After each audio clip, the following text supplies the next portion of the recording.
Yeah, we grew up, but nobody warned us. Life moves fast when the world keeps turning. Kids in the backseat, parents getting older. Still leaning on my brothers when the weight gets colder. Whoa,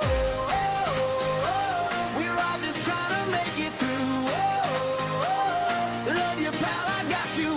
Whoa, we're all just trying to make it through. Love you, pal, I got you. But cousins are like a reality check. Like, they will give you the things your parents say and or say things like, yeah, your dad was probably right on that. Where friends don't necessarily know that kind of side of things. You know what I mean? So like we can dive into that. Well, friends are biased because your friends are going to take your sides. Right, But they're going to take your cousins, that's what I mean. Your cousins know more about your family dynamics, so they're going to look at it in a more even plane than a friend who's going to be like, yeah, you were right, your parent. They should have never Right. said that. But a cousin's going to be like, Well, that's who checks who checks Avery for me. That's good old Taylor. Taylor and Liv. What's up, everybody? Welcome to episode 8 of the Beloved Pal podcast with me, Sean, Mike, and Jay here talking about the sandwich generation of life. Looking at raising kids while also kind of raising parents at the same time. Last week, we talked about John Candy and Chris Farley and kind of our relationship to them and their movies and how they influenced not only our dad to kind of bring us up in that generation of movies, but also how the life lessons transitioned into how we are right now, right? And it's funny because I was at work last night, sitting at my desk, kind of doing some paperwork, and I'm scrolling through the guide, and there it is. What do you think was there? Uncle Buck. Uncle Buck. I told you it was AI heavy in for the rotation win. right now. Heavy in rotation. I put it And- on. I searched and found it. Well, I put it on because it was there. Listen, I work for the fire department. We don't have premium cable over there at Old Springdale. So I Unless put you it steal it. on at the end, and I missed Jay's favorite line with Tia by about 2 seconds, but I did get to see Uncle Buck hit golf balls at Tia's quote-unquote boyfriend, which is always a very memorable scene. Well, that, and I forgot about the whole one where he goes to the party, the part where he breaks the door down. Yeah, and with he the walks drill. in, it's with the drill, but it's not Tia. Zing. No, it's the other girl. It's the other girl. And then he ends up, you see the blowtorch, and then all of a sudden Tia's walking down the road, and you don't know it, but the boyfriend's in his boxers in the trunk. Yep. I totally forgot Yep. about that part, and I loved that part. And then he hits him in the head with golf balls. So I went the opposite direction. We got done and I watched Summer Rental because I told you, completely forgot how about good is Summer that? Rental How until good is it? you mentioned it, Jay, and I forgot how accurate it was. Like Mhm. I told you. it One of my truly nothing's better than the restaurant scene. Like I feel like The that whole has been thing's at the me- restaurant, the barnacle. That's my lobster. right. That's my lobster. That just setting. I'm gonna say setting. It's not even a scene. That has by far been, and then the feud just ignites at the funeral home. That's even Yeah. better. Mm-hmm. Like closes the casket, signs the paperwork, and says, "Get out of my house." You got 7 days to get out of my house. So it's funny because I relate that back to Seaside and how we have never been quote unquote renters, right? So like Right. we're always a little bit bitter with the renters or the bennies or whatever we want to The call them bennies. that show up and we're like, oh, these freaking tourists. And like, because we're there all year round. No, we're not. We're there for like a week, but we own a Yeah. house. So we almost feel quote unquote entitled, and we're not renters. Well, I think part of that comes from when Grandma and Grandpa were down there all the time, and they would be like, renters, it's bennies, grandma would be like all bent out of shape when we go up to the boardwalk, and there's all these teenagers up there, and like she's just trying to get us up there to get ice cream and go on the carousel and go home and go to bed. But yeah, the Well, for Bennies. me, when I lived down there, it truly, you know, I Yeah, got you to have know a lot different- of like the business owners Get a different and view. like the surf shop. I truly like when I interacted with people down there, like I was accepted at the beach. You don't show up to like I forget what I think 12th Avenue Beach to surf, and you're not a day tripper when you go down there. Like you have to know people down there, or you get shoot out of the water. But yeah, it it definitely took a little bit different take on it. But kind of, you know, today we're gonna kind of dive into, I guess, a couple different things. But one of the scenes during Summer Rental that reminds me of what we're diving into, and it has nothing to do with the topic we're talking about, but everything to do with kind of our atmosphere growing up, was that scene when he comes back to the house after he's at the neighbor's house. But he leaves the And door unlocked. everybody's in his house, Mhm. and he's like, "Get out of the house, get out!" You know, Starts just kicking swinging everybody the to the crutch house. around. So that reminded me of the old days of going down to Aunt Di's pool and Mhm. Uncle Jim coming in the house and saying, "Get out of the house, kids! Just get out!"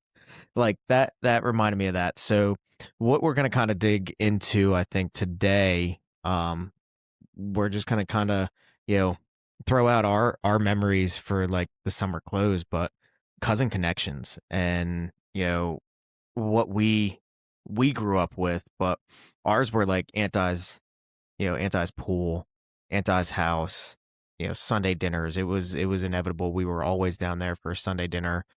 You weren't late. If you were late, you had a good reason, but everybody was no wound up. late.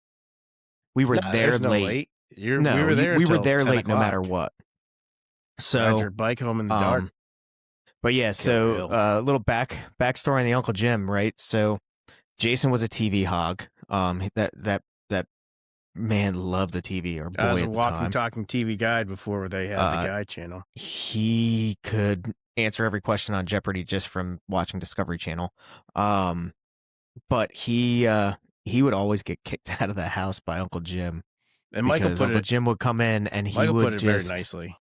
and he would. Well, we don't have the E on there yet, but No, the he E's would on come there. in. I can add it whenever you want. The Oh, E's great. on there. So Jason would go in the house. He would sneak in. He would find the remote to the old black box that had every channel in the universe at the time, right, for cable. And Uncle Jim would be clearly overstimulated, as we like to call it in today's day and age, and say, "I'm over these Stimulated kids. on I Meister need some quiet time He needs his with NASCAR. a beer and some NASCAR and my chair." And he would go in, and there Jason be sitting watching TV, flipping channels, and it was never the same channel. Jason was a channel flipper. You He don't would watch commercials. lose interest and move to the next channel. And Uncle Jim would say, "Get the fuck out of the house." Where are you going? Get the fuck outside. And he would kick everybody out. Nobody be allowed in the house except Uncle Jim and his TV remote, his NASCAR, and his Coors Light. Meister Brow. Meisterbrow. Meisterbro at the time. Yeah, it was Transitioned to Coors Meisterbrow. Light a little bit later. But It was whatever anybody brought down there. that's true. Right. That's true. The beer, But he the was the fridge was Meisterbrow always guy. filled with beer. Always a Nothing Meister fancy. Brow guy.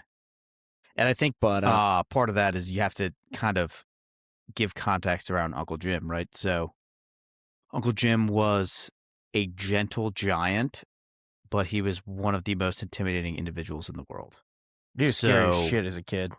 So, like, I remember distinctly because we would go to Aunt Di's house almost every day because, let's be honest, Aunt Di didn't have any rules. So Right. we get down and there. she had a pool. We And do she it had at a a And she pool had all and the a good pond. food. She got all the And a good pond. food. She didn't have any rules. And our cousins are down there, right? So Jill and Jeff are down there, and they're like our big sister and big brother. So they're teaching us all kinds of things. And I went down there the Some one good, day, some bad. right? So I went down there the one day, and I'm going up to the door, and I see Uncle Jim in the door, and he's like, "What are you doing here?" And I was like, "Oh, I don't And I got on my bike and I rode home, and I was like scared of him for a couple weeks. And mom's like, both mom and dad are like, why are you scared of him? He didn't mean anything by it. He was just messing around. That's the way he was. Like, he would just mess around with you like that.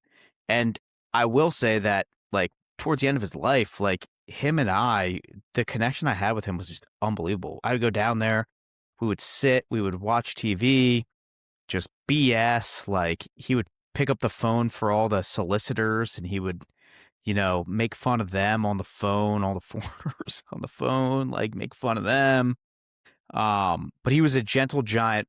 And once you got to know his personality, it was like he would do anything for you. He was truly like a consummate gentleman. Like the best, really the best. And one of the best things, and it's on iMemories, if you guys have watched it, is him on the lake when we're going ice skating. Mm-hmm. And he's going to test the ice. And it's me and Jay. Michael wasn't even there. I don't think he was even old enough to skate. And he's looking at me and saying, God damn it, get out here and test the ice with me. And Aunt Di's like, Jim, I don't think this is a good idea. I really don't. I think this is bad. And he's like, it's fine. They'll be fine. It's good. And he's like, get on out here. What are you doing sitting over there? And that's how he was. He was a very direct individual. You didn't say no. Well, it's not even that you didn't say no. Yeah. It's just like he was brash but charismatic. So like you didn't want to say no to him. Right. And he would never let anything happen to us. That's the thing. Like, he like was, I said, like the gentle giant. He if you needed anything, he was there to do it. Like anything, he was a mechanic by trade. So like everybody came over to get their car fixed, and like the kids learned how to fix their cars with him and everything. I mean, like my favorite memories when I used to bring the trucks home from Ryder, and we get to play in the big yellow trucks in the driveway. Yep. Yeah, and I mean, Michael, you had the most time with him. Yeah. Right? You were Jim Jr. Jimbo Jr.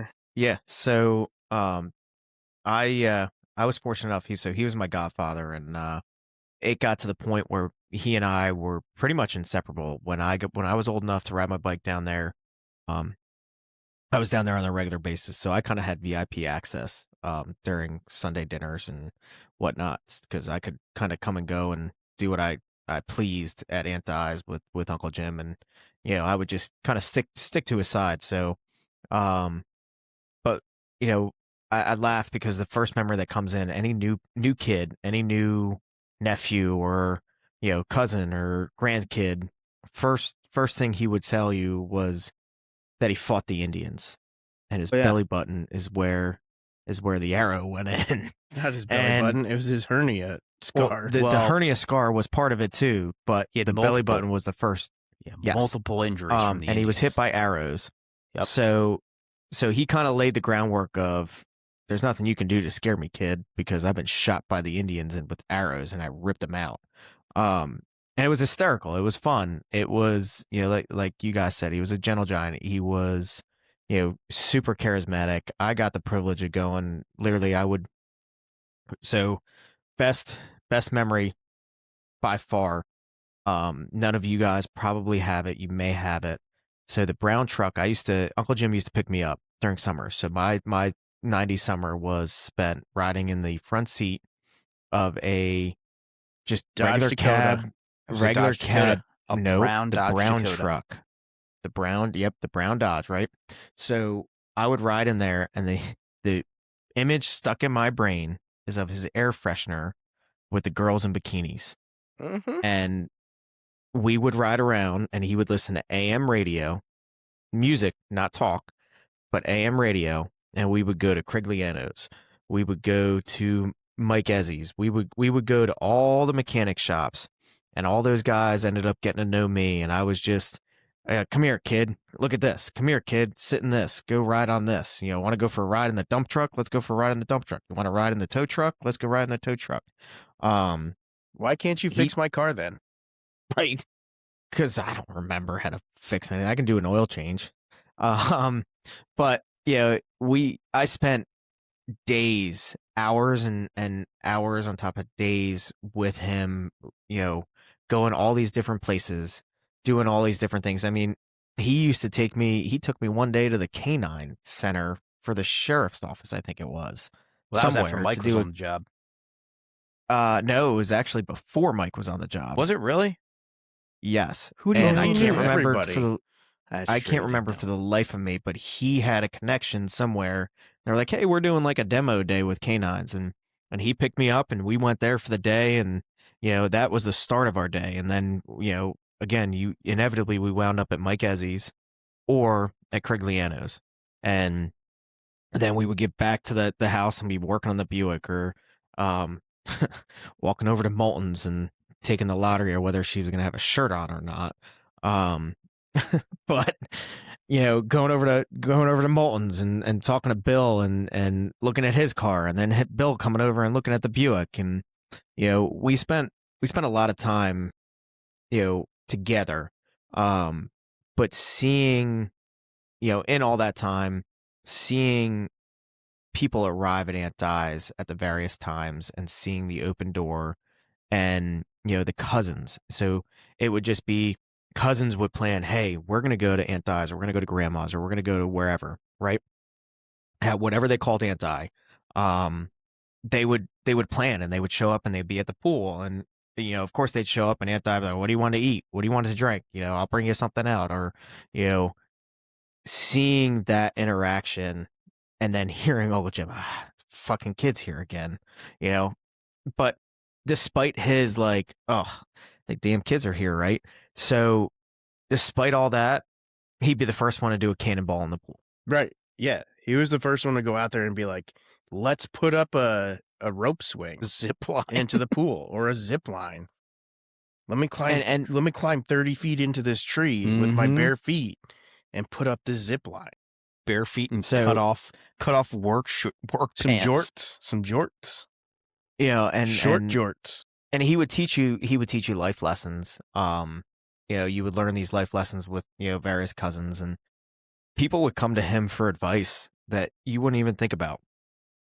At the time I was 10, 11, 12 was probably when I spent most of my time with him, because he had passed when I was 12. But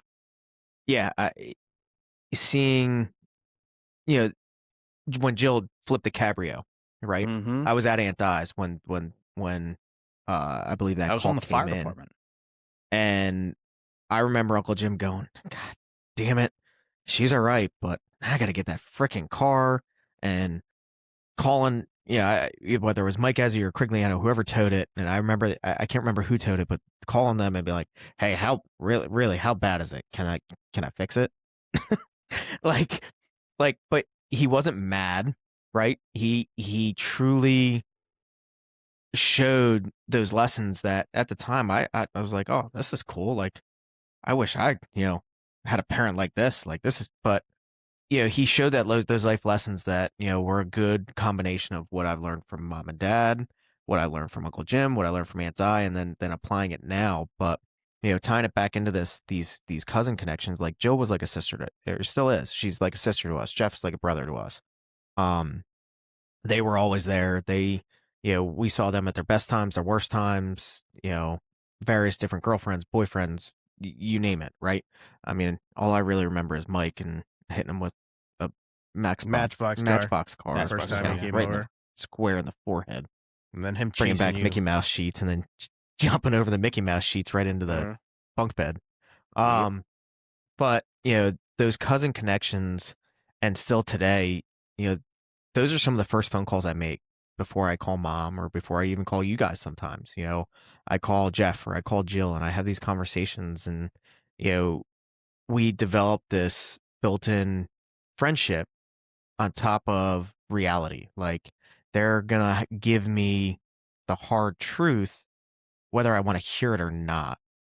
They're not there to really entertain my false reality of like, hey, no, you're right. No, you're right. No, they're gonna be okay. You got a point, but this is where you screwed up, and maybe you need to approach it in a different way. But all those cousins connections, all that conversation started with building that friendship because Aunt Di, Uncle Jim, Dad, And all of our aunts and uncles pushed this. Hey, it's Sunday. We're going to Aunt Di's. I don't care when you get down here. We're going to Aunt Di's. It wasn't even a So- question, right? Like, you'd show up. There was never, the biggest thing is there was never an invite, right? It was never like, oh, well, we're going to go to Aunt Di's today. It's like, it was, Every hey, Sunday, we're going no to Aunt matter what. Di's. We'd ride our bikes down. And like I said earlier, that was not abnormal for us. We rode our bikes there almost every day we were off. Even the dog knew to go to Aunt Di's. And it was, Yeah. and we just went there to hang out. Like, it was so convenient to have our aunt and uncle. They were a quarter mile from us. Like, literally, what? 1-2 turns. And we're And it was there, pretty and much it's all on downhill. residential streets. Like, mom and dad never had a worry when we went there because there was not a lot of traffic. So we went there, and, whether Jill and Jeff were home or not, it didn't matter because we hung out with Aunt and Uncle Jim. And it was just, that was our normal. Our normal was, oh, we're bored. All right, well, I'm going to Aunt Di's. Okay. And that was it. See ya. Mom would be like, okay. And it's be home usually for as dinner. we're running out the door. Yeah. Like, hey, Yeah. I'm going to Aunt Di's. And it wasn't even a permission. It was just a given. Nope. Yeah. Well, that was like- because she knew where we were. Like, there was no question. It wasn't like, oh, I'm going out with my friends. Like, no, I'm going to Aunt Di's. All right, cool. See ya. I was like, I had 2 phone numbers like memorized. It was Yep. our phone number and Di's phone number. And it was like, you would call and be like, are you home?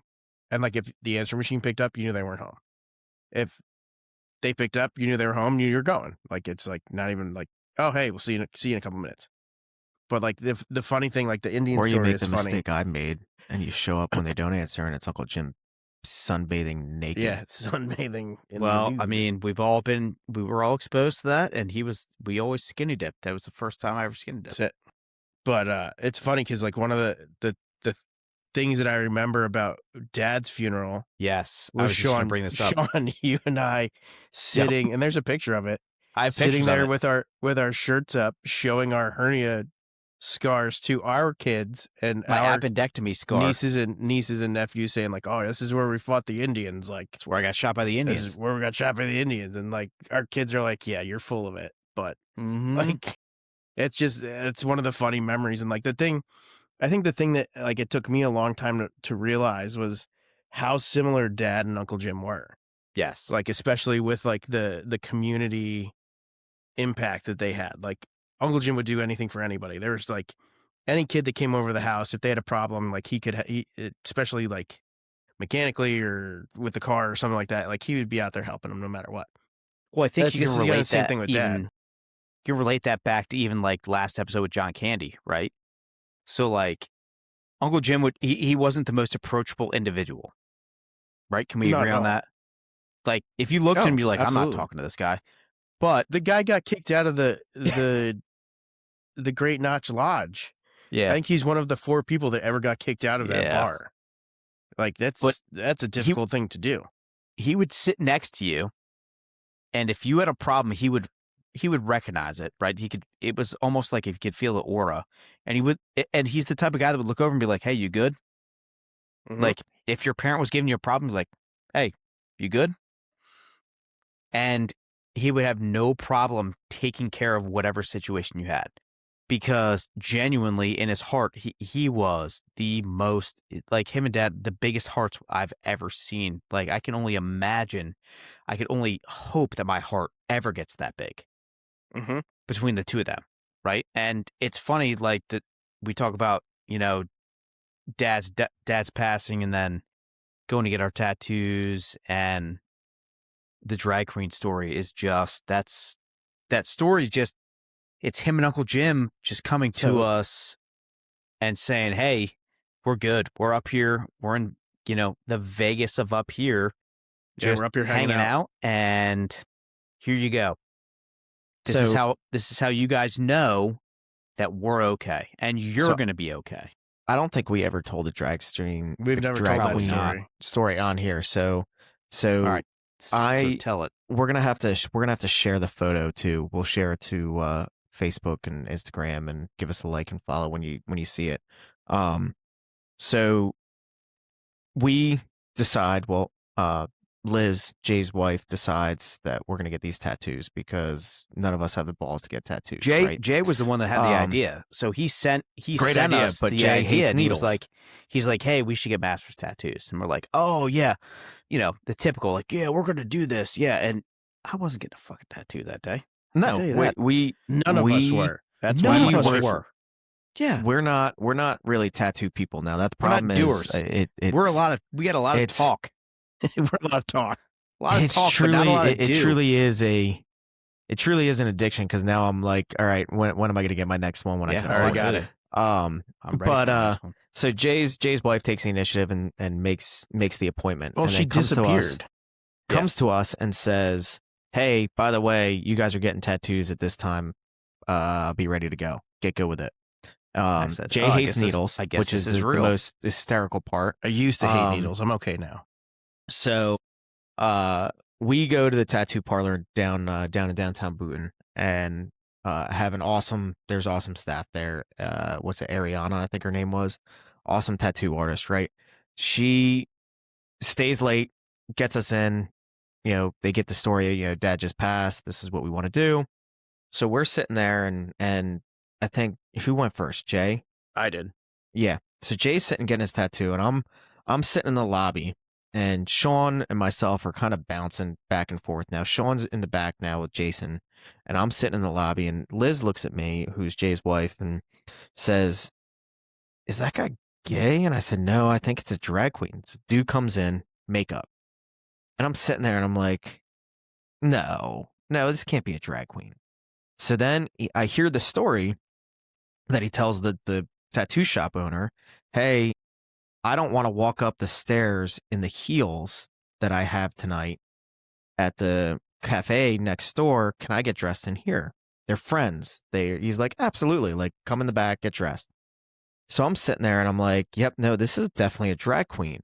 So there's a picture that I shared on my Instagram that we can share again. And I kind of put it right next to each other. Back when Dad and Uncle Jim, who again, they were closer than we realized and more similar than we realized, went to Vegas. They have had a Aunt picture. Sally's 50th. Sally's 50th. They have had a picture up in Aunt I's house and our house. Everybody somewhere had this picture of Dad and Uncle Jim with this drag queen, because they go to this drag show and they're like, all right, let's get this picture. And at the time, it was probably a disposable camera that they had. So they have this picture of them and this drag queen. Well, next thing you know, this guy comes out and he is in full drag. Audrey Hepburn. And he is standing there and I'm like, you got to be kidding me. This is what, within a week of Dad dying. Not even It was a week, dude. days. Not It was even a week. It was like 3 3 days. days. This is the day before the funeral, right? And we're sitting there going, all right, give us, all of us at some point, we're like, give us a sign, right? Whether we said it together or whatnot, we're looking for a sign like, hey, Dad, you're good. You're up there. And he sends us this drag queen while we're getting a tattoo. And Dad was not a big tattoo guy either. Mm-mm. So he clearly is watching us get these tattoos. And I took it as a sign of approval that he's like, you know what? I went to Vegas one time and I met a drag queen. And what happens in Vegas stays in Vegas. Well, here you boys are getting a tattoo. Not something that I really liked, but getting a tattoo, getting something I really loved as the tattoo.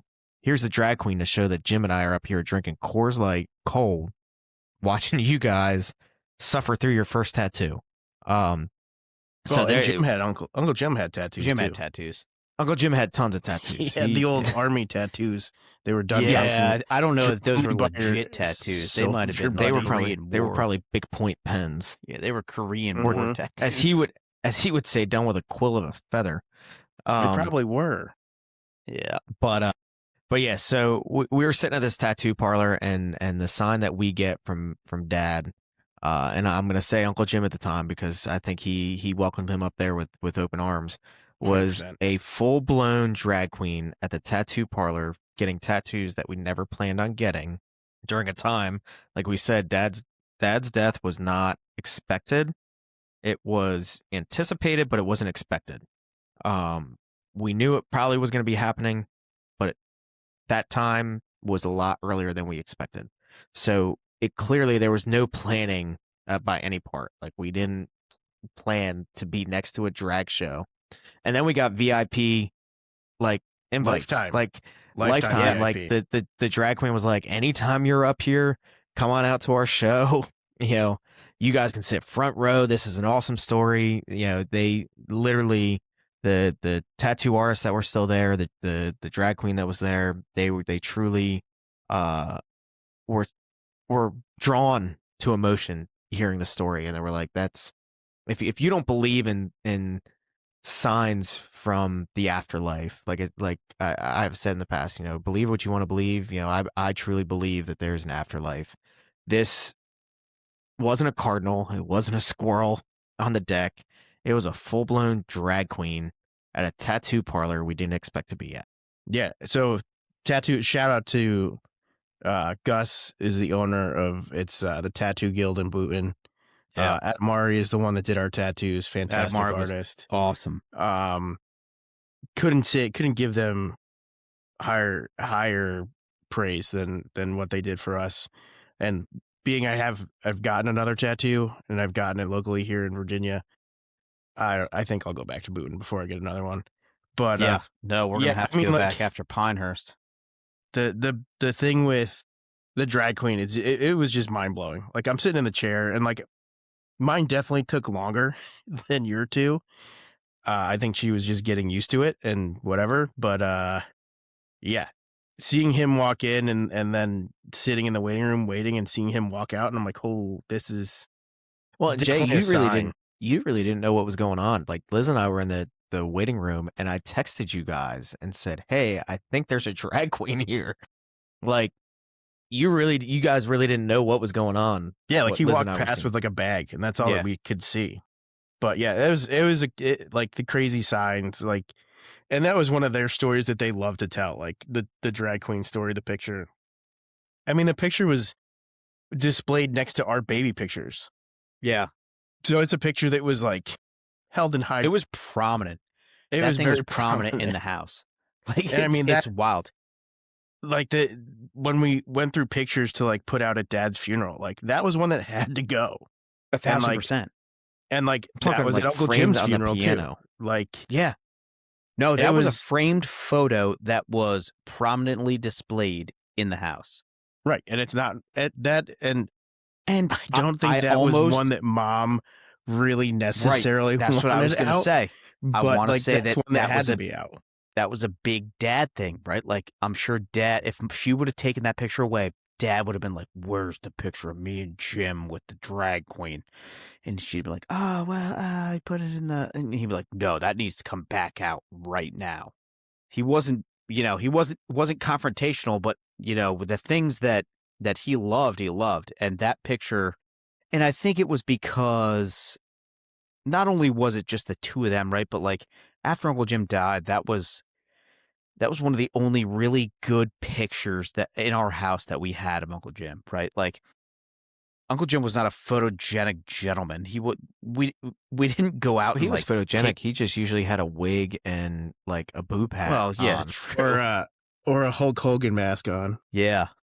I mean, I have a lot of iMemories photos that I can screenshot of him that are just epic, but we're not going to go there.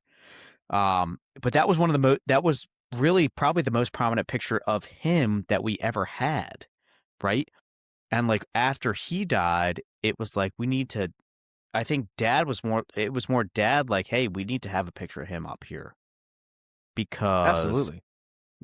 He was such a huge part of our lives that and I think anyone that knew us knew how big a part of our lives he was, right? Like even I remember the day that he died, I was at Mikey DeSantis' house. And Mom called me. He's like, hey, Uncle Jim's not doing good, but you should probably come home. And I was like, all right, cool. I wasn't even home, and but my friends knew what I had going on. And I think that was a lot about being open with your friends, and that's like something we can get into later. But just they were like, he was like, all right, cool, see ya, and then I went home, and everything transpired from there. But I truly think that was, him and Dad had a connection that was different, and that we didn't really understand. I don't know that I understand it until like now, because Dad didn't have Right. any brothers. So like Uncle Jim was more of a brother to him than anybody else. Well, that and everybody, all the other aunts were scattered around. Yeah. And Yeah. like Aunt Pam was out in Washington, and there was Shiny, and then Frankie, and like there was a couple marriages, and Aunt Sally was out in California. Who didn't fly? Who didn't fly. Aunt Patty was down in Alabama or Pennsylvania, and like we didn't have connections with them. Yeah, but as Dad much as and we Uncle had. Jim, they had that was that brotherly connection that he never Right. got. Right? Right. Like him and Uncle Jim were brothers by marriage, but I think that they grew to be brothers in life. Well, Absolutely. and they knew each other too from living next to each other. Yeah, that's true, because So- Uncle Jim lived next to Mom and Grandma Dad, and Grandpa. Grandma Well, and Grandpa, which is Mom and Dad's. And look at like, and I'll use Dusty, right? So Dusty was our family dog growing up, and the first phone call Dad made when Dusty died was to Uncle Jim. Yeah.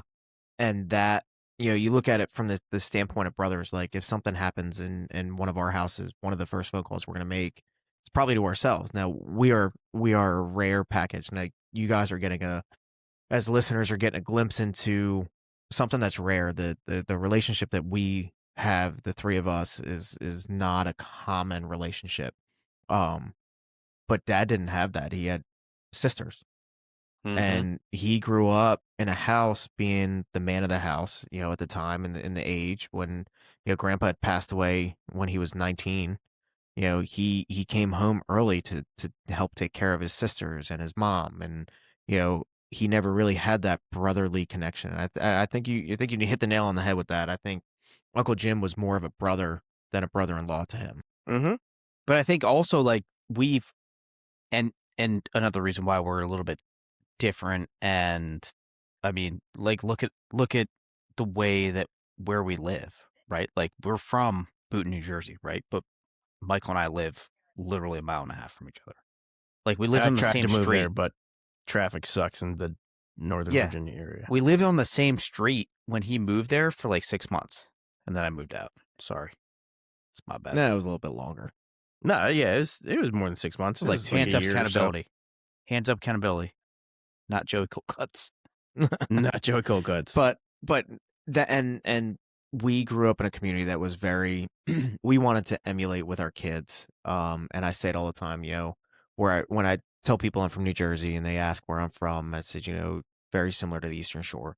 But living as close as we are, talking about like today's day and age, right? So that was us growing up. Like we spent our days at Aunt Di's with our cousins, spread across. So Uncle Jim, Aunt Di was Uncle Jim's second marriage. So when he married Aunt Di, he brought in kids he already had.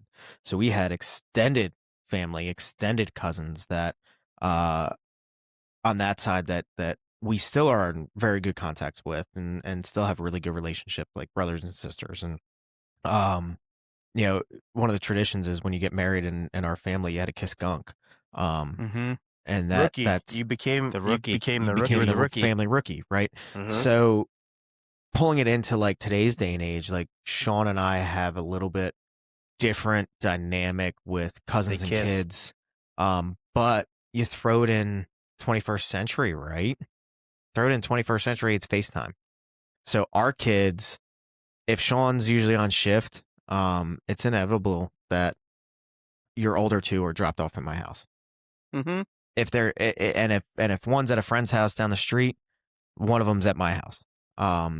And the girls truly have a really good relationship, and they have literally a nightly phone call. And I didn't find out about it until I talked to Mom, and Mom's like, "Oh, I gotta go. This is the nightly phone call." And I was like, "What are you talking about? A nightly phone call?" And it's all of the girls, all of her It's all the grandkids, older girls that have phones, get on a FaceTime together and talk.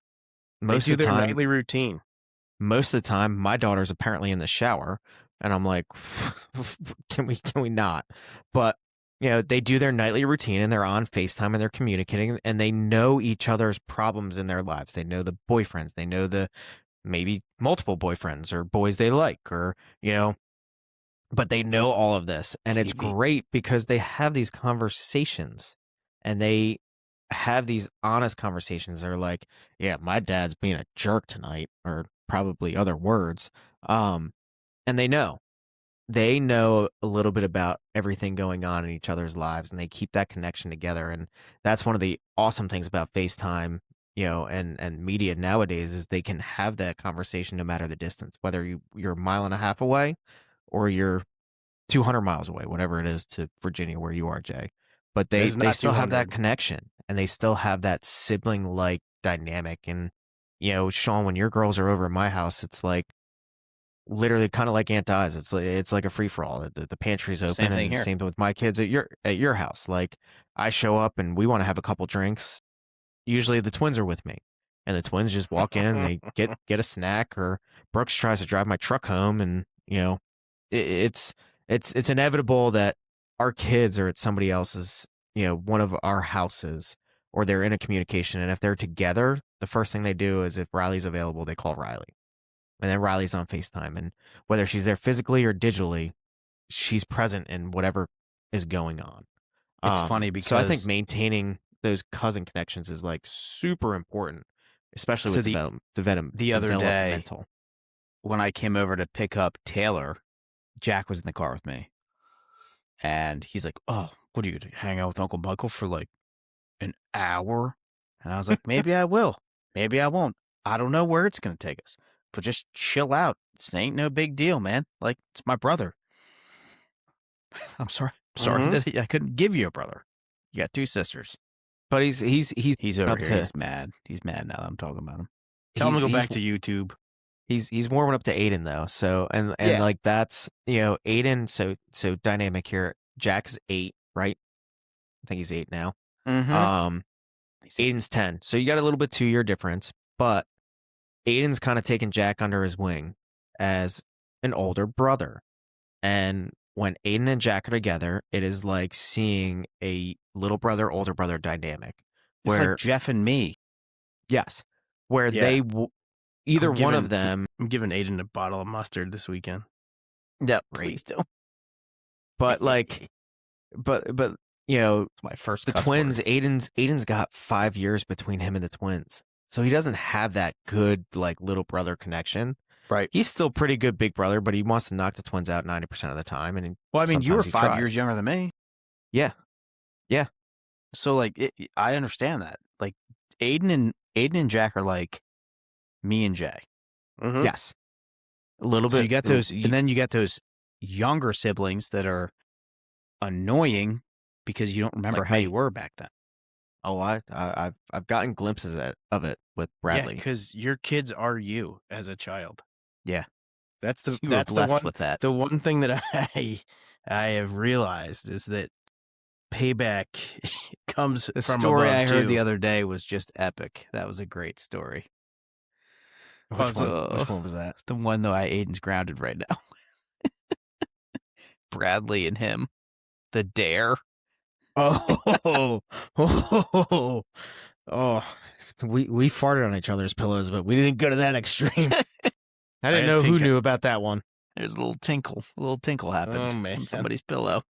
I Yeah, dare there's you 2 to pillows do on my this. deck right now getting washed out. Wait, that I was your dare pillow? you to do this. No, No. no. I was asleep. If it was Yeah. my pillow, it would have been like a scene out of American Pie when Stifler was getting peed on. Well, how'd you get so nice and warm?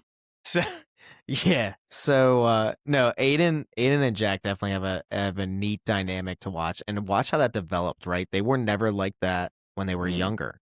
Jack was super introverted. Aiden was a little introverted, and they really neither one wanted to leave our side. And then all of a sudden, they kind of clicked, and it brings it back to one of the episodes we did golf.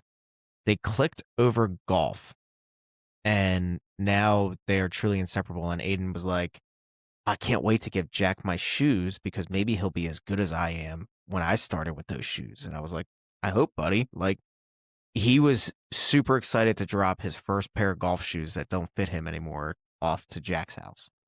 Find out tomorrow.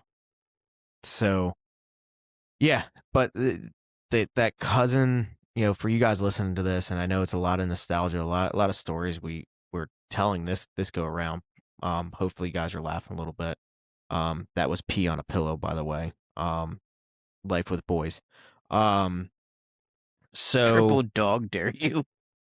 it was a scene out of Christmas Story. Dear God.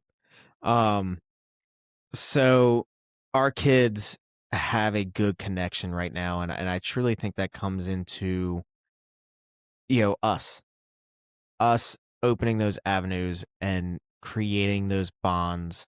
And it's not even, we're not here to create the bonds, we're here to create the avenue for them to create those bonds on their own. Oh, Oh, Jay, kids, good man. old Jay. I think that that part of the reason why cousins are so important to us is because our cousins that we grew up with were a huge part of our lives, right? Like Jill taught me everything there is to know about women. Like if I have a woman question, call Jill. So I can blame you for all the advice you gave me. Well, I mean, you can blame her because she gave me all the advice. Like her and I were and so Jill is our cousin. It's Aunt I's daughter. She is, how old is she more than me? Like 8 years, something like that. Maybe more, 10, something like that. Somewhere He's around like there. 8. Be careful. For She's me. probably listening. I know. Yeah, I just talked to her. She hated me when I was born because I'm the oldest. And because Gunk and Nani, who were my dad and my mom, were hers like exclusively until I was born. And then all She of a would escape sudden, up to our house. yeah, all of a sudden, oh, Sean's here. Oh, Sean gets this. Sean gets that. And even with Graham, Sean gets the, oh, it's Sean's here. Oh, so she was not a big fan of this guy when he was born. But as I got older, we became really, really, really close. And the three of us, I mean, we're very fortunate to have Jill and Jeff in our lives. Because as the oldest, I didn't have anybody as an older sibling to learn anything from. Now, Jeff's questionable, but Jill wouldn't steer me wrong. Jeff would. Yeah, he 100% would. And I love him to death. But Jeff. He would steer me the 100% wrong way. There's a lot of stories that, yeah, I won't get into. But I think your so- 16th Christmas present from Jeff that is was by far great. Yeah, one of the best. that you've ever was gotten. good. Yeah, they What were was it? I don't expired, I remember. think. They Condoms. were expired and open. Yeah. There you go. Expired and Jeff, open It condoms. was like Speaking of a which, 12 so- pack with 10 in it. So Jeff It's just the most embarrassing thing ever. didn't, I don't think he did this as much with you guys because you were a little bit older, but when Jeff could start driving, he used to pick me up and take me places so that he could pick up girls. Oh, yep. You'd Yep. go to the football games with him. I would go Yeah. everywhere with Mhm. Jeff, Yep. In the riding in the Bronco. Bronco, The just orange to pick Bronco. up girls. Hey, Yeah. hey, go tell that girl I said hi. I run It over was like and Big here. Daddy. here's a hot dog. But he had a mullet. Yes, and a belly shirt A mullet? from Lax. Yeah, a mullet, a cutoff shirt, and a Bronco. Yep. Just tell me it's the early God. 90s. Yeah, right. We didn't have to give you a date on that one. Oh, yeah. He but used to again, take me that- shooting. Like we'd go shooting at the church where we used to do like lacrosse practice, because in New Jersey it still snowed back then. It still snowed like during lacrosse season, so we'd do parking lot practices. And at the one church, they would have goals, and we would go up there and we would just shoot for hours. And I remember he used to listen to country music, and I'd be like, "Oh yeah, we should listen to country so we can get really mad and we can just shoot really hard." And now I'm like, no, he just enjoyed country music. Like I enjoy country music now. I was like, thinking about. I'm like, man, you were such an idiot back then. Like, what is wrong with your brain? True. But kind Something's of wrong with you. bringing it back in a little bit to cousins. So the other dynamic with that FaceTime call, right, is interwinding. I'm going to call it interwinding families, right? So Brittany and I, you know, have extended family, and I've talked about Brittany's extended family. So she was really close with her cousin Melissa, still is. Not as much, because they live in Florida now, but when they were younger, they were really close.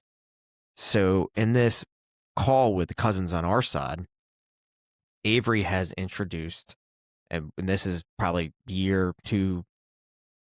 I don't even know how long she's been in it, but Savannah is their oldest daughter, Melissa's oldest daughter. And the relationship that Avery and Savannah have, similar to what Brittany and Melissa had, on their side, now that blended family has come together. So my family and the three of our families have now intertwined, kind of like Aunt Di's, right? And I use this FaceTime call kind of like as our Sundays that we had growing up. Now, like Jessica and Jackie and, that side of the family, of the blended family from Aunt Di, now our side, Brittany's side, has brought cousins in to where they are in on the know. They know everything going on just as much as, people on our side of the family know. I think sometimes those girls know more what's going on than we do. They probably do. But, mom had interactions with Savannah and, in these conversations. And, it's just neat to see the relationship that they have and how that connection and what we've instilled in our kids brings in now a married-in family that came from Brittany's side. So it's neat. It's neat to see how we've really instilled this importance of a cousin connection of some kind that's outside just, hey, they're your first cousin or they're your second cousin, or we're going to go visit them, once every 2 years. It's more like we've said, it's like a sibling kind of dynamic.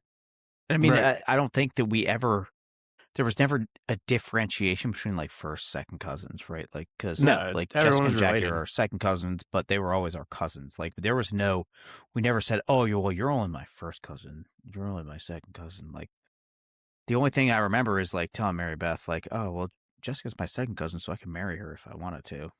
It's not Technically, really- there's no relation. Yeah. It's true. Yeah, I do remember saying But that. yeah, Not me, saying that. but Or somebody unless, did. or unless you're Somebody at said Jill that, and Mike's yeah. wedding. Yeah, somebody said that. I was too Oh young. man, that's Or unless that's you're that at Jill was and a- Mike's wedding. But That's that's another a story for real. another that time. was that's a real connection there. That's not. That's a relation. Yeah, can't do that. yeah, that's not. And I was no. also like 15. So years one of the things that I'd like to throw out to the listeners, is, what are some of the things that you do with your family to try and keep that extended connection?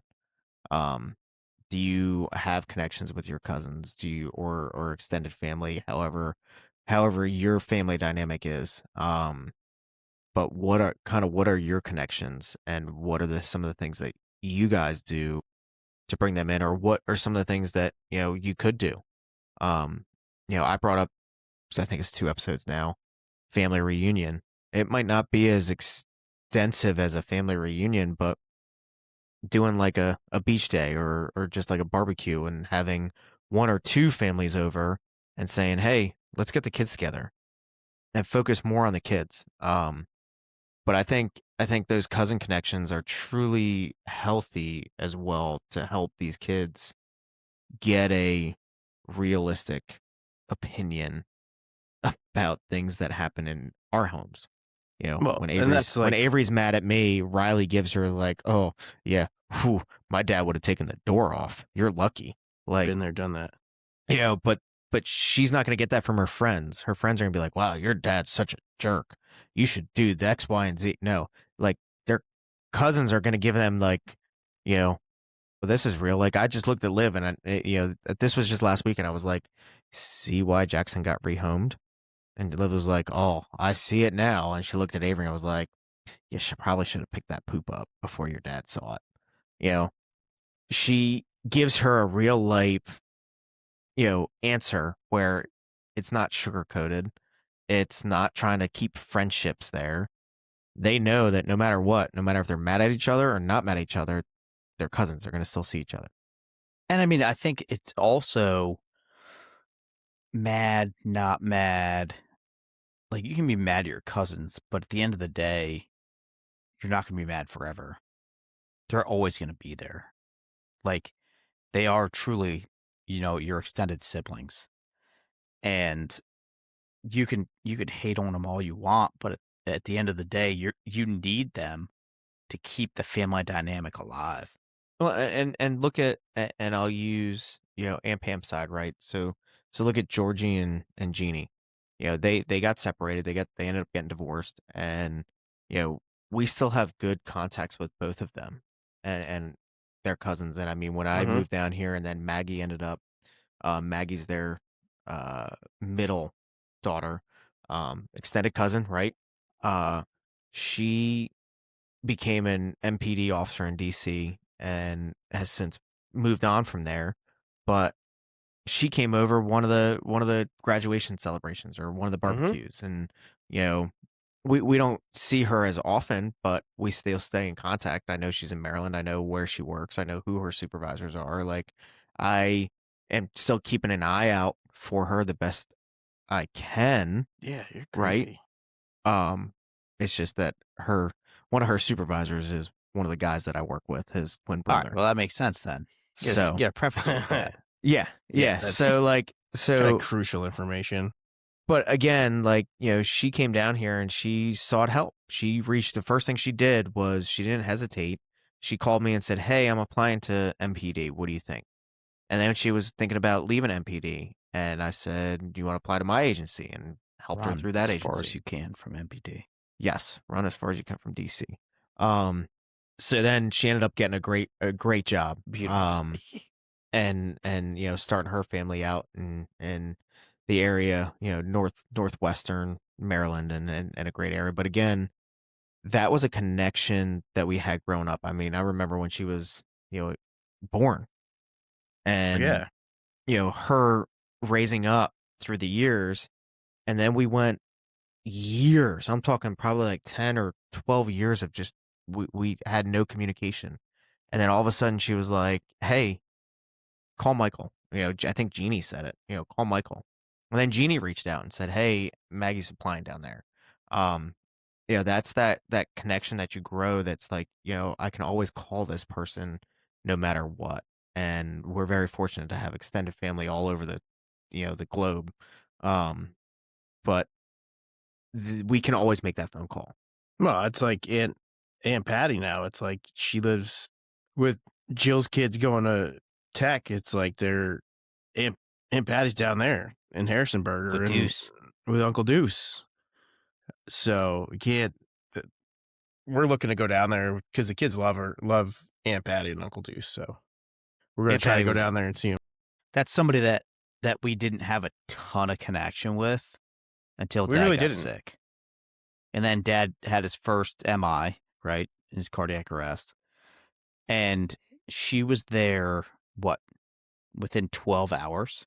Yeah, she was there within 12 hours. She drove. She's like, "I got straight up plenty from of Alabama. points. I'm gonna stay at the hotel." And we're like, "Well, you can stay with us. Like, no big deal." She's like, "No, we got the points."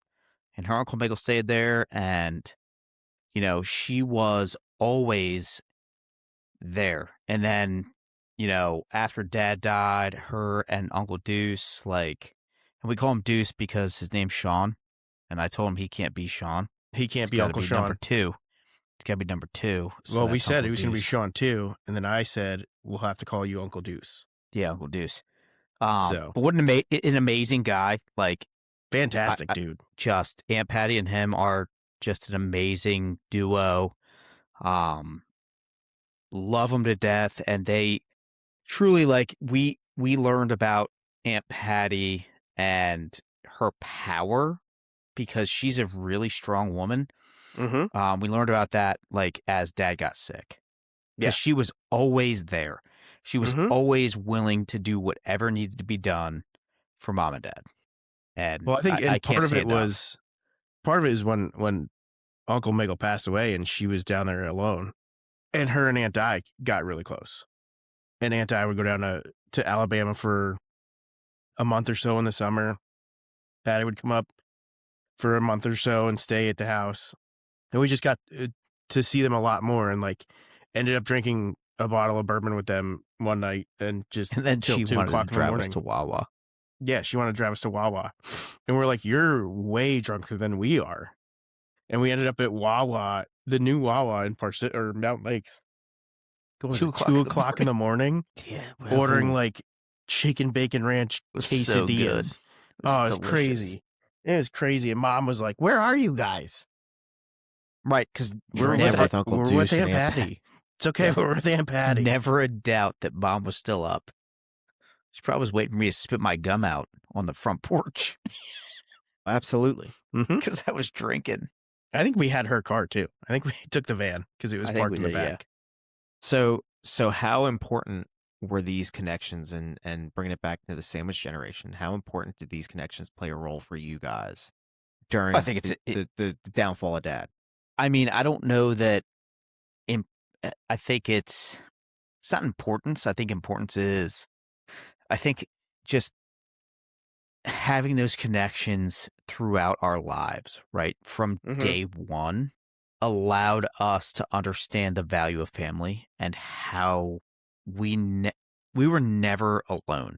There was never a time where I felt like I don't know who to call, because I had cousins to call, I had you guys to call, mom to call, but like, even if you guys weren't available, mom wasn't available, I had people to call. And that is so important. They talk about, and one of the things that I've, after dad died, right, we talked about, you're not the same person and you value your time. I keep my circle very small, and they talk about the 3 o'clock in the morning friends that you're going to call at 3 o'clock in the morning, and they're going to wake up. They're going to say, where am I meeting you? And are we burying a body? Yeah. Right. Do I need a shovel or not? Yep. So I have a couple of 3 o'clock in the morning friends. And I'm very fortunate to have those. But cousins are your your original 3 o'clock in the morning friends. Absolutely. They're the original people that you call, and they wake up and they're like, where do you need me? And that goes true for even when dad was sick. My first call was to mom. My second call was to Jill. Hey, where are you? Like, I knew she was sleeping. Obviously, it was 3 o'clock in the morning, but like, hey, I got to tell you something. And I went through the whole spiel. I said, I need you to go sit with mom. And she goes, I'm on my way. Because that's the connection that we had. That's the sisterly cousin connection that she knew that I was 4 hours away. She didn't know I was at work, but like, she knows I'm at least 3 hours. When I'm at work, I'm 4 hours. So I'm not going to get there. Michael, you're not going to get there in a timely manner. Jason, you're not going to get there. I got there in record time, I will say that. You did. But we have first thing out of Jill's mouth when I pulled up was that. Holy shit. Well, we all know about your speeding problem, but yeah. Well, I mean, that's because you didn't bed in your pocket. I don't have that. But expired registration. Talking about that, right? So we get up there, and the next day, the next phone call was Jeff. What do you need? I'm going here. Liquor store. I'm going to pick up. Well, yeah, it was a liquor store. It was the liquor store. He flat out said, I'm picking up a case of Coors Light. I'm picking up a bottle of bourbon. What else do you need? And the only thing I texted him was, Mom wants a handle of Fireball, which we barely dug into. But again, took a couple shots of that. Jill was really always that first phone call. She was like that big sister. She was that mom, that outside mom figure for us. Jeff was that crazy big brother that was always doing something, but he was always there. He always showed up when he knew he was needed. And when dad had passed, and that was one of the best texts I think we got, seeing that where it was like, oh, like we do need this or we do need that. And even if we didn't need something, he picked it up just in case. So, you know, how about you, Jay? Like, you know, Sean had that was a really good point, but like, what about you? Like, where did you notice these connections with dad getting sick or even after? Well, I mean, like we talk about the 3 o'clock friends, and like I have most of my friends, because only being down here for 5 years now, it's most of my friends are still up in Jersey, like most of those guys. And my 3 o'clock friend is my buddy Jeff. And like when I called him and told him about dad, he was like, "What? Like, first off, the question was, where are you? And are you okay?" And the next question was like, "Okay, how's mom? Like, what does mom need?" And like even when dad was sick and he would be in the hospital, Jeff would be like, "Need me to go mow the lawn? Does your mom need me to do anything? Like anytime, like let me know and I'll be there." So that's one of those things, like having that group of people, like like you said, 3 o'clock friends, um, is big. And we have a lot of, like, I have a lot of them up in Jersey. Um, and it's good in the way that I know that I have that support system, and it's a support system that mom doesn't know she has. Cause like I have a lot of friends that are like, oh, that didn't know mom from mom watching the kids, and like being at the house with the kids and having people over for parties and everything. Like they know mom, so they see her in the store and talk to her, see how she's doing and stuff like that. But it's like knowing that support system is up there and she doesn't really know about it is kind of like a nice thing too. Well, She'll it's know funny about it. because she'll say, "Oh, She'll know hey, about it. so and so stopped by." Oh Yeah, yeah, I didn't know that. she'll Oh, know about it after this airs. But yeah, like there's like I talk to people up there all the time, and like the second question is always like, "Oh, how's your mom? Like, does she need anything?" And it's great to know. And like we have a lot of connections in the first response world up there. I mean, Michael, your best friend is the chief of police in the town that mom lives in, and one of my best friends is the chief of police in the next town over. So it's like we're we're Pretty covered. pretty covered with that kind of stuff. But yeah, it's like having that net, and like the cousin thing. Like we always, Jill is like the first call up there because she's still there and she's always willing to help. And like Jeff would be number two, but with his career, he's traveling, and that just happens. And then, like dad traveled all the time. Like mom had a group of people that she could rely on that could help out when dad was away. And that's just the kind of the way it worked. I so think I think that mom underestimates the amount of people that we have up there that would drop anything to help our family. We and this is a gross generality, but I think it's the truth. We impacted a lot of lives when we lived up there. We we didn't are realize we were very doing it at the time. we're very fortunate to have the support system up there that we have, because the three of us were, whether we were a police explorer, an EMT at Boonton Kiwanis, a fireman at Boonton Township, we made an impact on every single person we touched, which again is a testament to dad, because that's what he did, right?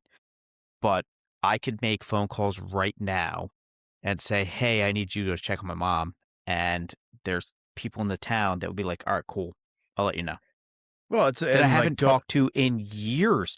I haven't talked to some of these people in probably 20 years, but if I called them and they picked up and they were like, "Hey, what's up? Hey, I need you to go check on my mom. Something's not right." They would be there in a heartbeat. right. And like it's funny, like getting back to that, like they had that big snowstorm, and like I made one phone call, and the person I called was like, "Oh, she's already on my list of people to plow, like to check on," like without even us like knowing. And like this is someone that we grew up with, is a police officer in town, and like probably one of the most stand up dudes I know. And he was like, "She's already on my list. Like, dude, I'm already taking care of her." And like I've known this kid since he knocked on the window when I was in fifth grade science class and he's waving like a goon outside at the playground, getting me in trouble. It was the closest I ever got to going to detention. But like, this is like, I would even say he's a 3 o'clock friend too. Yep. Like, Shout call out to him. you, Kev. Yeah, shout out to Yeah. Kev. Like, 1,000%. like you call him, and whether he's on duty or he's home with his kids and his wife, like he would take care of it. Like, And I mean, we were very close to that family without even knowing how close we were, right? With the rec. Like Amy and Dad were close with doing rec, boot and rec. That was like the first time I realized there was a relation to the Patonics. everyone's related to that. Yeah. Well, everyone's related in Booten, So let's be honest. It's true. There's really only 3 families in that town. yeah. So mine was after Dad's death. I thought it would have been during, while he was sick, and mine was more the cousin connection after. And it was funny because Jeff said it when he was talking to Aiden. So Aiden used to call Dad all the time after his golf tournaments, and I know I talked to it at the golf episode. Well, Aiden lost that when Dad died. And the first words out of Aunt Patty, Uncle Deuce, and Jeff's mouth were, "You got a golf tournament coming up? You call me as soon as you get done. Tell me how you did." And I kid you not, the first words out of Aiden's mouth when we got in the truck, first tournament after Dad died, was, "We got to call Uncle Jeff. We got to call Uncle Jeff." And if he did not just pick up and have a whole conversation like Dad did, where Jeff's not a big golfer, he doesn't know a whole lot about golf. I mean, he understands golf, but his Aiden's going down rabbit hole by hole, on how he played. But Jeff answered that call because he knew exactly what it was. And it was without hesitation, sitting in Mom and Dad's living room as I think Jeff was drinking the Johnny Walker Blue or whatever we were drinking that night. I think anything and everything. Yeah, everything. So, but he remembered that conversation, and that connection stems back to Aunt Di's pool, back to when they tried to throw me off the roof into the pool when we were redoing the roof. Like, That was a long throw too. That was a long throw. But that connection started there. It started with Uncle Jim. It started with Dad, and those two having that connection, and then facilitating that open door policy when, before you were born, Sean, Jill would constantly come up to Mom and Dad's. And then, you were born. And Jill was mad at you, but like they still facilitated that connection. And that's where I think as parents, part of the things that we can do to help our kids when they get into the sandwich generation, right? Because that's what we're raising them for. Like, success in the sandwich generation, where it gets hard, is cousin connections. And I think it's truly an important role to set up for your kids. Yeah, I think it's a lot of us getting out of the way, right? Just letting them have that connection and work through whatever problems they have. Just standing back and be like, "Hey, that's your cousins. You figure it out, bro. Like, I'm not getting involved. That's, you guys figure it out." And by figuring it out, they're learning family dynamics, and they're also learning about how to mitigate issues within like a true close-knit community. Well, so they have that person to bounce things off of. Like we had, like, I mean, we did Riley's birthday out at Massanutten, and Avery came out, and a couple of Riley's friends went out, and like they even include them on these calls sometimes. It was like, Michael, you were talking about how Avery talks to Savannah, like they include Riley's friend Molly now. It's like every once in a while. And I mean, Molly is really like my 5th kid now. Like, she goes on vacation with us. She's always here. It's like having a 5th kid, and I love it because she loves the younger kids like Riley doesn't. She's like not stuck with them all the time. So it's like having an older sibling that doesn't hate their younger sibling. So it was nice having, like, she went on vacation with us, and it was nice having that extra dynamic. But yeah, like having that connection with family is something that I think kind of went by the wayside for a long time. We were lucky that we did have that all the time, every Sunday, like you said, like we've been talking about. And like we don't see them as often or really ever right now, but just because of the distance. But no matter what, when you go up to Jersey, like you have people that you can go see and connect with, and it's just like yesterday. Yeah, I mean, when I went up to see Mom, I don't know, a couple months ago. I texted Jill. I'm like, "Hey, I'm at Mom's. Just to let you know if you want to stop by." And she was like, "Yeah, I'll stop by for a hug." It's just Right. it's the little things, and just knowing that connection was built and it'll never fade. Like we've established that, and no matter what happens, like you have somebody in your corner that's going to give Absolutely. you the 100% honest truth. That's not going to bullshit you, right? Like that's, I think, the biggest thing is like they're not going to tell you like, "Oh no, you're right. Yeah, that's definitely it." They're going to be like, "What the fuck is wrong with you? Like figure it out. Like this, you're the asshole in this situation. Figure it out." Exactly. Hard truth. Well, Sometimes you So, need it. do we have so, any final thoughts? Because we're once so I'm again gonna running stick with over. I'm gonna stick with my final thought of bring back the family reunion. You love the family reunion. You love it. Jesus. You just want to camp outside. Yeah. Damn right. You can Bro, camp in you're my the one that backyard if comes you with- want, bro. You're the one that comes with like 1 million people. That's why it's got to be a family reunion. Yeah, he's It's- going to come in that RV with that weird horn. Old Cousin Eddie coming Cousin in hot. Eddie. Shitter's full. That's an RV. Took the words out of my mouth. That's an RV. Be living in a desert out by Vegas. Don't be mean- falling in love with that thing when we leave here in 3 months. Start an earthworm farm. Yeah, it's true. So, final thoughts, Sean? No, I mean, I think I don't want to say cultivate the relationships, but encourage your kids if you have family that's close knit, or even if you don't, and they're spread across the country, encourage in this technology age, encourage your kids to get on FaceTime with their cousins. Encourage them to develop that relationship and try to get together at least once a year. I mean, we try to do it once a year. We try to do Cousins Weekend every year.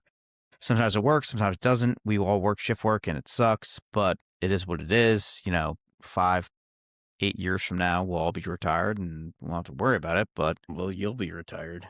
yeah, I'll be retired. You're goddamn right, I will. But develop those relationships, and by cultivating and developing those relationships, it allows your kids to get a sense of truth, but also a sense of I'm not the only person that's going through this. Because let's be honest, if you have siblings and your siblings have kids, we probably parent very similarly, and their kids are probably going through very similar things than that your kids are going through. So Like a sense of understanding. yeah, don't be afraid to have your kids reach out, and at the same time, you as a parent, as an older family member, like keep in touch with those cousins, like plan those, again, Michael, family reunions. Plan those family reunions, right? Like get together with them and get to know their families and get to know them as an adult, because those are relationships that are never going to go away. They're going to be, that's something that, in 10 years, you could show up at a family reunion, haven't talked to somebody in 10 years, and you can pick up right where you left off. So That's where you get the good stories. yeah, I want to hear the true Vegas story, but I think that's I don't ship think we'll sailed, ever buddy. hear You're that. not going to hear that until you Okay. hit those pearly gates. That's right. That's right. Yeah. Jay, final Yeah, thoughts? I think that unfortunately the family reunion thing. But yeah, it's definitely don't don't don't forget about all those relationships that you built as a kid with your cousins, where you spent every Sunday swimming in the pool, hanging out, doing stupid skits in your aunt's living room to Disney movies. But just remember that they're out there, and don't wait until that Irish wake that you're catching up with them. Make sure that you reach out and make time to keep those connections alive, because there's always, we're all learning, we're all parenting, we're all trying to figure out something with this new generation that's coming up, and everyone has a different perspective on how to raise kids, and you never know whose tip is going to help out. And you have all those relationships that you built as a child, and you can use those relationships to help you out too. It's not just for remembering, it's for current too. I mean, we have people that have no siblings. Like Liz has no siblings, so she doesn't understand sometimes the dynamic of the cousin situation or something like that. But and everyone's family is different. Everyone's family dynamic is different. So there could be cousins out there that you don't have that connection with, but maybe now you would have a connection with because you both have kids. You both have kids that are the same age or whatever. So make those connections, reach out, see how they're doing, because you never know. They might be going through something that you can help out with and answer questions for. But keep those connections alive. I mean, we're all going through it at the same time, living this sandwich life of the sloppiness in the middle of the two pieces of bread. So you never know what phone call may help somebody out that day. I like it.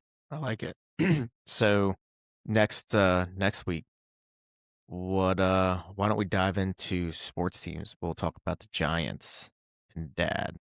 It's a good one, because So I'll be going to a Giant game next weekend. So as a general topic, we'll dive into, for our dad it was the Giants, but how big sports played a role in maybe some of your parents' lives and how that legacy lives on after you lose them, the traditions you keep going. But yeah, so sports teams, it'll be the old New York Giants. New York Yeah, I football think the Giants. connections to the sports teams and how that dynamic works is. So start thinking important. now about some of those memories with you and your parents and sports teams, and maybe share some stories with us as we get ready for next week's episode. Please share stories. Please. Comments. Sean Well likes to appreciated. read things that aren't hard. Yeah.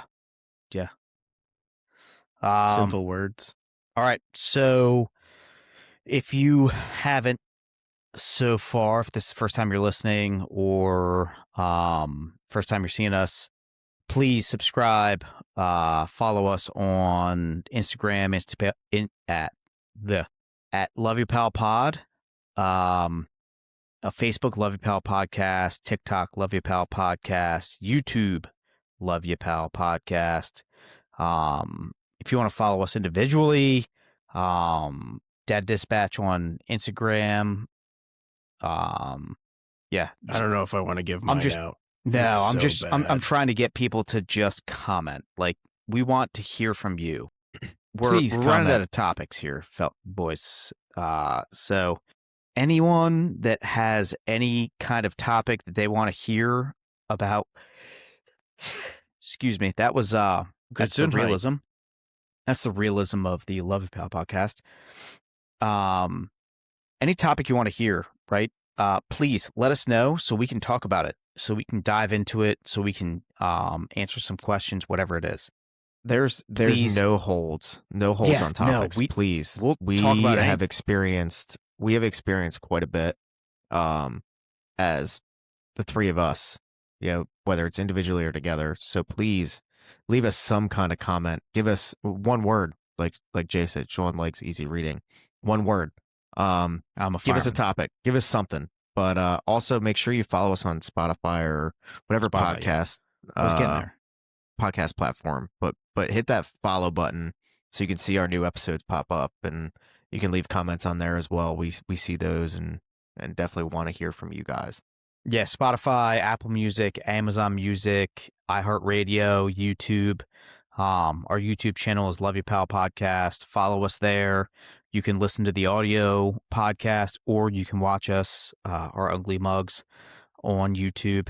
We would love to hear from you again as to what you want to hear, and how we're doing on this whole deal. We're 8 weeks in, so yeah, please let us know. We'd love to hear from you.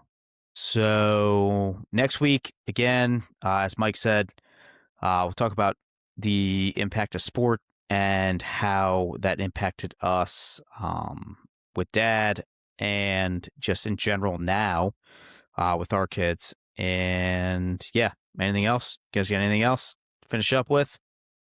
All right. Well, until next week, love you, pal. Love you, pal. Love you, pal.